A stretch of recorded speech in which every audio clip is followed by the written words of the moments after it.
Chapter 4 Maharashtra before the times of Shivaji Maharaj. Standard 7th. Subject History. At the beginning of the 17th century, most of the territory in Maharashtra was under the control of Nizam Shah of Ahmednagar and Adil Shah of Bijapur.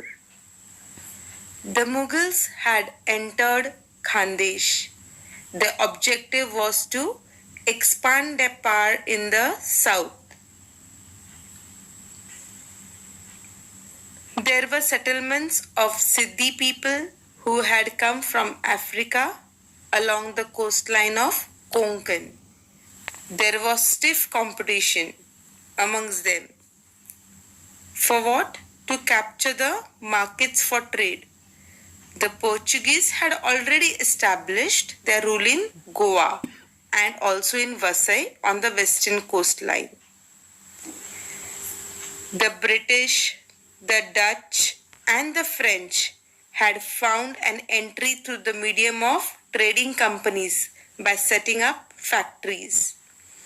All these powers assessed the strength of other powers, kept themselves safe, and tried to dominate as much as possible. This conflict had created instability and insecurity in Maharashtra. These different people from Europe were called Topkar on the basis of their customary headgear. It is necessary to get acquainted with the village, Moja, Kasbah, and Pargana to understand the nature of settlements in that period as also of the officers that formed a link between the rulers and their subjects, and also the markets and the craftsmen. Village, that is Moja. Most of the people lived in villages.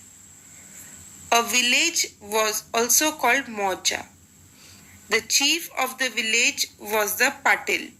So in this table you can see the chief of the village, that is the Vatandar, is Patil. When there was any dispute in the village, the Patil resolved it and made peace. A Kulkarni helped the Patil in his work. So below Patil, he was assisted by Kulkarni. Okay. The Kulkarni kept the record of the revenue that was collected. There were various artisans in the village.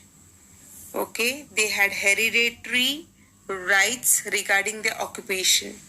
What do you mean by hereditary rights?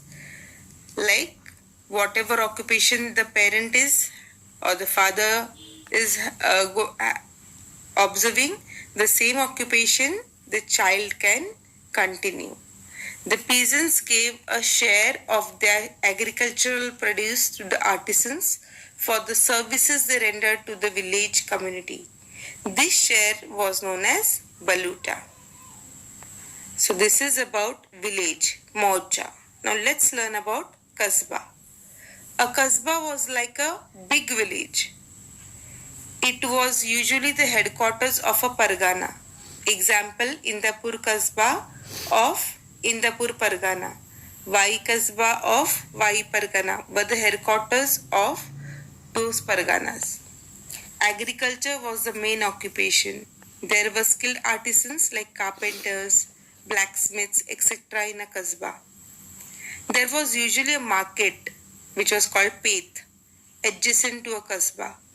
The Sheti and Mahajan were the Vatandars. So look in the table, you will see that the Sheti of the Peth. The setting up of a Peth was the job of the Shets and Mahajans. For that they received some land from the government and some rights from the villagers. The Mahajan maintained the account of the Peth. Pargana. Now let us study about the third part of the village administration, that is a Pargana. Many villages together made a Pargana. but the number of villages was not the same in all Parganas. For example, the Pune Pargana was a big Pargana. It consisted of 290 villages. There were 64 villages in the Chakan Pargana. The Shirwal Pargana was small. Okay, it had only 40 villages. Now, who were the Vatandars? Let's see the table. The Deshmukh and the Deshpande were the Vatandar officers of the Pargana. The Deshmukh was the chief of Patils in Pargana. The Deshmukh did at the Pargana level what the Patil did at the village level. The Deshpande was the chief of all Kulkarnis in the Pargana. The Deshpande did at the Pargana level the work that Kulkarnis did at the village level. These Vatandar officers were the link between the people and the government. So this is about a village, then a Kasbah and Pargana. In case of enemy invasion or drought, these Vatandars represented the grievances of the people to the government. Sometimes these officers misused their powers. They collected more money from the people than was due or did not remit the money so collected to the government in time. On such occasions, the people suffered harassment. A famine. Agriculture was dependent on rainwater. If it did not rain, crops would fail. The prices of food grains rose. It became difficult for the people to get food grains and other things. There was no fodder for the cattle. Water became scarce. It became difficult for people to live in the village. They were forced to leave the village. When there is no source of livelihood, then the people will have to leave their homes. A famine was a great calamity for the people. A great famine occurred in Maharashtra in 1630 CE. People were greatly distressed due to this famine. It has been described in these words. People were ready to sell themselves for a piece of bhakri, but there was nobody to buy them. That means they were ready to sell, means do any type of work, become slaves just for a piece of bhakri. But that too nobody was there to give them. There was a severe scarcity of food grains. Entire families were destroyed. Cattle and farm animals died. So such was the condition during a famine which occurred in Maharashtra in 1630 CE. Agriculture was devastated. The famine put an end to industries. All financial transactions came to a standstill, means to a halt. People had to wander to faraway regions in search of a livelihood. It was a great challenge to bring back to normalcy the devastated life of the people.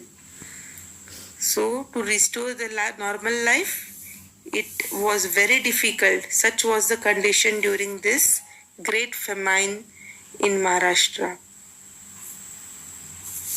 Now let us learn about the work of the Warkari movement.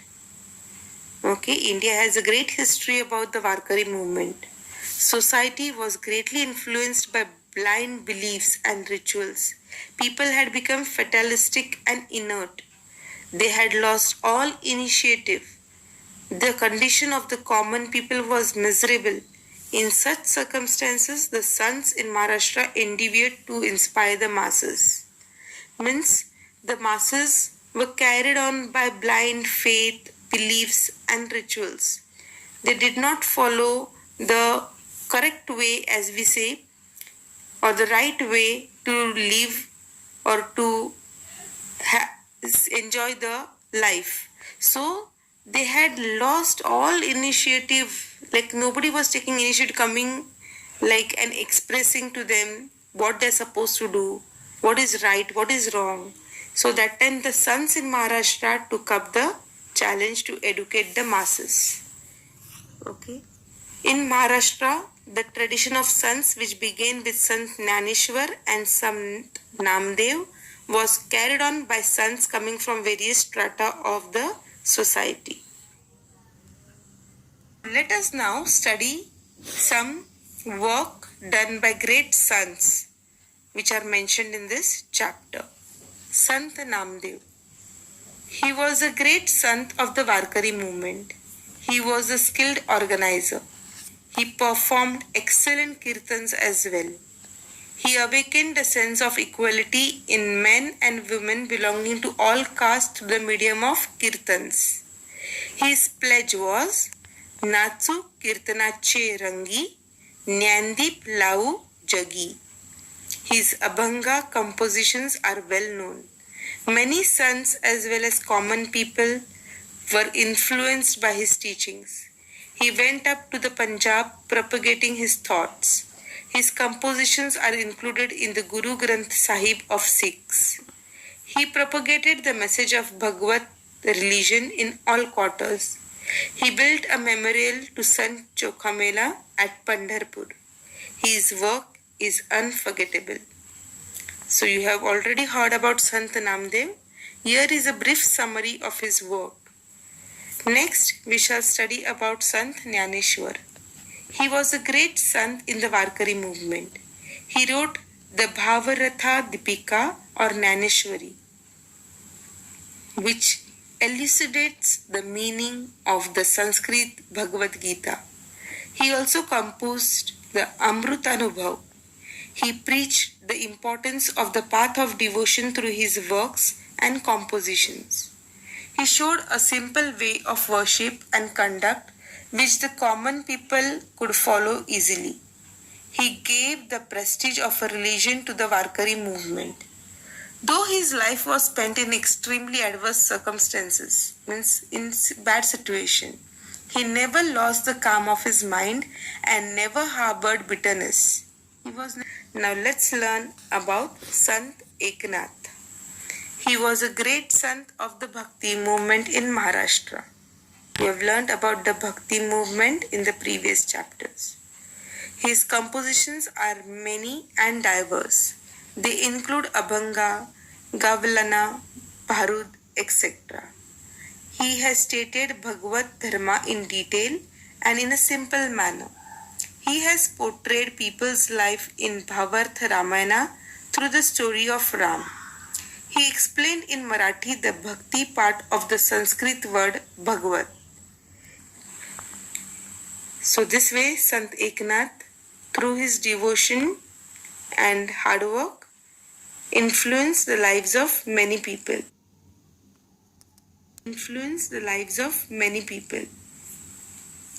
Next, Sant Tukaram. He belonged to Dehu near Pune. His compositions or abhangas are very pleasing and lucid, reaching the greatest poetic heights. His Gatha is a precious treasure of the Marathi language. He asks us to find God by showing love to the unhappy and the tormented in the following lines. जे का रंजले गांजले त्यासी म्हणे जो आपुले तोची साधू ओळखावा देव तेथेची जाणावा. With this viewpoint, he threw in the river Indrayani the documents of the loans that people had borrowed from him. And in this way, he freed many poor families from the bond of loan. So, he criticized the hypocrisy and superstition in the society in very strong terms. And he set an example through his own actions. He stressed that devotion, that means bhakti, should be coupled with morality. Okay? His teachings can be summed up as Zodoniya dhan uttam vyavare, udas vichare vetskari. Some dogmatic people opposed the social awakening that he had undertaken and sang his abhangas in the Indrayani. Sant Tukaram faced the opposition with noble courage. Okay, Sant Tukaram's disciples and associates were of different castes and creeds. So what was the work of sons? Sons gave the message of equality to people. They taught humanity. They preached that people should live together in harmony, unity, and love. Their work resulted in social awakening. So, people who were following blind beliefs and rituals were now awakened, realized their mistakes. So, the sons taught how to live in the face of foreign invasions, drought like situations, or any other natural calamities. Their teachings proved to be a big support for people. Their work created self confidence among the people of Maharashtra. So, this was the great work done by sons. Ramdas Swami. So, let's learn about one more son to conclude this chapter. He was from Jam in Marathwada. He explained the importance of physical fitness to the people. Maratha Tituka Melvava, Maharashtra Dharma Padvava. This message of Ramdas Swami is famous. He gave practical education and lessons in good conduct through his works like Dasbodh, Karunashtaka, Manache Shlok. He stated the importance of people's movement and organization and founded the Samarth Sampradaya. So this was all about the work of sons. After this, inspiration for independence during foreign rule. So such was the political, social, cultural situation in Maharashtra before the times of Shivaji Maharaj. In that period, Maharashtra was under the control of Adil Shahi and other Pals. It was not independent. Even so, some personalities and streams of thoughts were dreaming of freedom. Among them, Shahaji Maharaj, who is considered to be a visionary of Swaraj, was on the forefront. So in the next chapter, you will see that how Shahaji Maharaj was a visionary and he laid the foundation of the Swaraj. So students, do read the chapter from your textbook for a better understanding.